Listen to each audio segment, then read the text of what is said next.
اهلا وسهلا بكم متتبعينا الكرام، نتمنىكم تكونوا بخير وعلى خير وفي صحه جيده.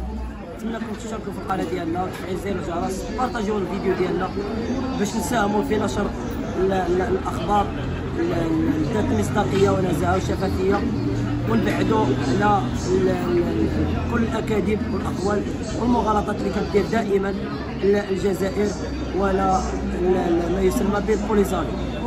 وبالنسبه للزياره اللي كانت ديال السفيره ديال الولايات المتحده الامريكيه للجزائر للمخيمات ديال تندوف، واللي زعم فيها النظام الجزائري ولا البوليساريو بانه التقت به ابراهيم غالي، فاليوم الخارجيه الامريكيه كتنفي هاد الاكاذيب وهاد الادعاءات ديالهم، كتقول بان السفيره ديالنا زارت هاد المخيمات للاطلاع على الاوضاع الانسانيه بالمخيمات ديال تندوف.